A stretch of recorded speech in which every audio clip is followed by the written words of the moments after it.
যখন আমি বনসাইয়ের প্রুনিং করি, মানে হার্ড প্রুনিং বলুন বা সফট প্রুনিং, তখন মোটামুটি যে সমস্ত ডালপালাগুলো একটু বড় বড় থাকে তখন সেগুলো ফেলে না দিয়ে জাস্ট সিম্পল ওয়েতে মাটিতে বসিয়ে দিই।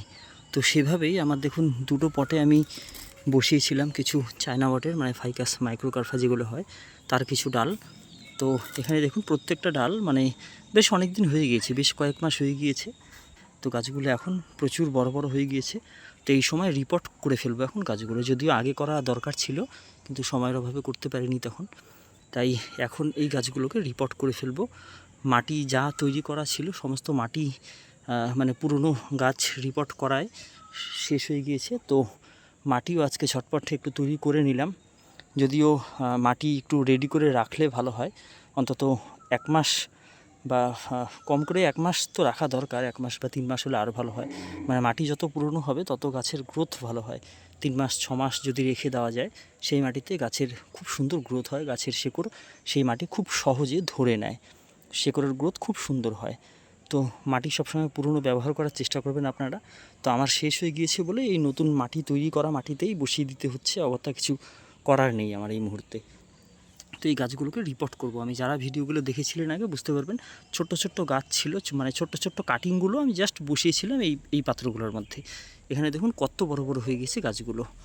তো এই দুটো পটে বেশ কয়েকটা গাছ আছে, একটা দুটো তিনটে চারটে, এখানে চারটে, এখানেও প্রায় 5-6টা গাছ আছে মোটামুটি, মানে তাও 8-10টা গাছ আছে এই দুটো পটে। তো এই গাছগুলোকে এখন আমি সুন্দর করে আলাদা আলাদা পটে ছোট্ট ছোট্ট 6 ইঞ্চি 8 ইঞ্চির পটে ট্রান্সফার করে ফেলবো। আর এইগুলো নিয়ে আগামীতে বনসাইয়ের জন্য এগুলোকে তৈরি করব। তো এইভাবেই ছোট ছোট গাছ থেকে কিছু বছরের মধ্যে বনসাই করে ফেলা যায়। তো নিজেরই দেখুন আমার যে ফাইকাস মাইক্রোগ্রাফার গাছগুলো যারা দেখেছিলেন বুঝতে পারবেন বেশ কয়েকটি বড় বড় গাছ রয়েছে। দেখুন তা থেকে সহজেই আমি নতুন গাছ আরও করে ফেলতে পারছি। আর নিজের খেয়াল খুশি মতো শেপ দিয়ে দেওয়া যাবে এখন গাছগুলোকে। যদিও গাছগুলোর শেপ খুব সুন্দর, এই ছোটোতেই দেখতে পাচ্ছেন। দেখুন খুব কেয়ারফুলি গাছগুলোকে বের করে ফেলা হচ্ছে। মানে অনেকটা চওড়া পট, 10 ইঞ্চি পটে ছিল গাছগুলো, আর শেকড় পুরো গ্রোথ হয়ে গিয়েছিল, শেকড়ের আঁকড়ে ধরেছে। ফলে খুব কেয়ারফুলি ওপর থেকে একটু নাড়ে, মানে পাশ থেকে মাটি কিছুটা খুঁচিয়ে বের করে নিয়ে একটু হালকা করে ওপর দিক থেকে প্রেস করাতে দেখুন বেরিয়ে এসছে গাছগুলো। তো এটাকে সেম প্রসেসে বের করে নেব, নয়তো শেকড়ের ড্যামেজ হতে পারে, রুটগুলো নষ্ট হয়ে যেতে পারে। তো রুট আমি নষ্ট করতে চাচ্ছি না। আর আরেকটি বিষয় বলে রাখা প্রয়োজন, তো মাটি যেহেতু আমি বললাম আজকেই তৈরি করছি এখন, তাই এই যে আজকেই মাটি তৈরি করে আজকেই গাছ বসাবো, তো এই রকম ক্ষেত্রে মাটিতে খুব বেশি সার প্রয়োগ করবেন না আপনারা। মানে মাটি যদি তৈরি করে রাখা থাকে 1 মাস বা 3 মাস 6 মাস, তখন বেশ মনের ইচ্ছে মতো সমস্ত রেশিও মেনটেন করে সার দিয়ে দেওয়া যায়, অসুবিধা হয় না তাতে। কিন্তু সঙ্গে সঙ্গে মাটি তৈরি করে গাছ বসালে সেই মাটিতে, মানে আমি যেটা মানে মেইনলি করি সেটা হচ্ছে সারের পরিমাণ একদম কম রাখি। জাস্ট মাটির সাথে ভার্মি খুব একটা কম ইউজ করি, গোবর সারই বেশি ইউজ করি। মাটির সঙ্গে গোবর সার, মোটা দানা বালি দিয়ে দেওয়া থাকে। আর সামান্য পরিমাণে একটু সার থেকে, না বললেই চলে, মানে জাস্ট মিক্স খাবার যেরকম হয় সেরকমগুলো খুব অল্প পরিমাণ দিয়ে থাকি। কারণ এই মাটিতে গাছ সেট হবে, মানে কচি কচি যে শেকড়গুলো বেরোয় নতুন নতুন, তো সেই রুটগুলো যাতে ড্যামেজ না হয়, যার জন্য হালকা পরিমাণে সার দিয়ে রাখি। মানে এইরকম ক্ষেত্রে যেদিন মাটি তৈরি করি সেদিনই যদি আমি গাছ বসাই, আর নচেত যদি 3 মাস বা 6 মাসের প্রসেসিংয়ে থাকে তখন ইচ্ছে মতো সার দিয়ে থাকি। তো এটা অবশ্যই আপনারা মেনে চলবেন, দেখবেন গাছের গ্রোথ খুব একটা খারাপ হবে না। মানে গাছ বসালে, মানে ধরুন নার্সারি থেকে গাছ কিনে এনে নতুন মাটিতে দেওয়ার পরই অনেক সময় গাছ মারা যায়, তো এই সমস্ত কারণে মারা যেতে পারে। তো এটা একটা দিক। তো এটাকে সুন্দর করে বের করে নিই এখন। এই পটে দেখুন এই একটা বোগেনভিলিয়া শুরু থেকেই ছিল, মানে প্রথম এটাই ছিল এই পটটার মধ্যে। তো রিপোর্ট করার কথা ছিল, তো করা হয়নি বলে তখন এই পটগুলোর মধ্যে এই কাটিংগুলো আমি বসিয়েছিলাম। এবারে দেখুন ওই একটা পট থেকে দেখুন কতগুলো কাটিং হয়ে গেল।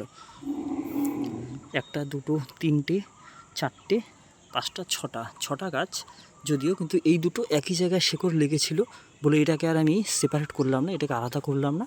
কারণ এটাকে টুইন ট্রাঙ্কের স্টাইল একটা দেবো, মানে ছোটো থেকে এইভাবেই যেহেতু শেকড়টা লেগে গিয়েছে একসঙ্গে, দুটো গাছ জোড়া ধরে রয়েছে, তো ফলে এই বনসাই স্টাইলটাকে টুইন ট্রাঙ্ক দুটো ট্রাঙ্কের উপরে করব।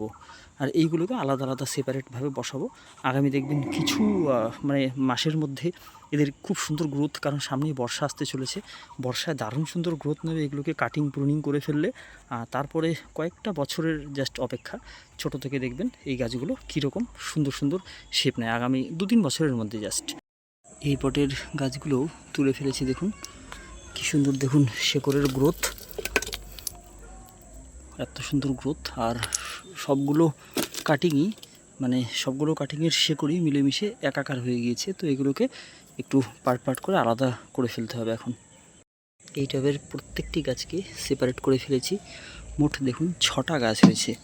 তো একটা ছোট্ট পট থেকে দেখুন কত সুন্দর 6টা গাছ হয়ে গিয়েছে, কি সুন্দর। প্রত্যেকটা গাছেরই শেকড় রয়েছে অলরেডি। তো এগুলোকে এখন আলাদা আলাদা করে পটিং করে ফেলবো। আর এগুলোকে আলাদা আলাদা কিছু শেপ দেবো। এটা দেখুন টুইন ট্রাঙ্ক, খুব সুন্দর হবে।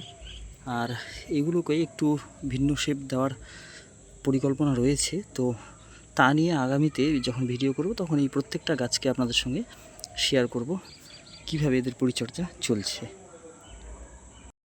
তো আজকে এই 6টা গাছ দেখুন সুন্দর করে পটিং করে ফেললাম। তো এগুলো আগামী বেশ কিছু বছর এদের নিয়ে কাজ করতে হবে। তো তারপর একটা প্রপার বনসাই তৈরি হবে। আর এগুলোর সাথে সাথে গত দিন মানে কিছুদিন আগে যে গাছগুলো করছিলাম সেটা একবার আপনাদের সঙ্গে শেয়ার করি। দেখুন এই 5টা গাছ সেদিন করেছিলাম, প্রায় দিন 7 হবে। তো তারপর সময়ের অভাবে এই যে দ্বিতীয় পটটি দেখিয়েছিলাম ভিডিওতে, তো এই পটটি আজকে করলাম। তো এদের দেখুন মোটামুটি গ্রোথ শুরু হয়ে গিয়েছে, সুন্দর অ্যাডজাস্ট হয়ে গিয়েছে এই গাছগুলো, এই 5টা। আর এখানে আজকে এই গাছগুলো পটিং করার পরে এগুলোকে একটু ছায়াযুক্ত জায়গায় রেখে দেবো। এখন আমি কোনো রকমের কাটিং করিনি, জাস্ট 2-1টা নিচের দিক থেকে যেই ডাল অপ্রয়োজনীয় মনে হয়েছিল একেবারেই তাদের জাস্ট একটু কাট করে দিয়েছি। বাকি বাদ কোনো রকমের কিচ্ছু করিনি।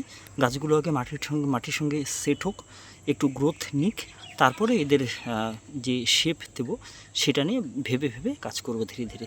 তাই এদেরকে বাড়তে দেওয়ার জন্য, গ্রোথের জন্য প্রপার ছেড়ে দিলাম এভাবেই। তো এভাবেই বড় হোক। তো এভাবেই আপনারা দেখুন কাটিংগুলো ফেলে না দিয়ে দেখুন সুন্দর সুন্দর গাছ এভাবে করে ফেলতে পারবেন। এই যে 6টা, ওই 5টা, 11টা কাটিং কিন্তু আমার ফেলে দেওয়া ডাল, জাস্ট মাটিতে পুঁতে দিয়েছিলাম। তো পুরো ভিডিওটা কেমন লাগলো আপনাদের তা অবশ্যই জানাবেন কমেন্টে। আর এই গাছগুলোর আপডেট নিয়ে অবশ্যই আপনাদের সঙ্গে আগামীতে দেখা হচ্ছে 6 মাস পর। এই বর্ষাটা জাস্ট পার হোক, তারপর 6 মাস পর আমি আবার অবশ্যই এই গাছগুলোকে আপনাদের সামনে তুলে ধরবো।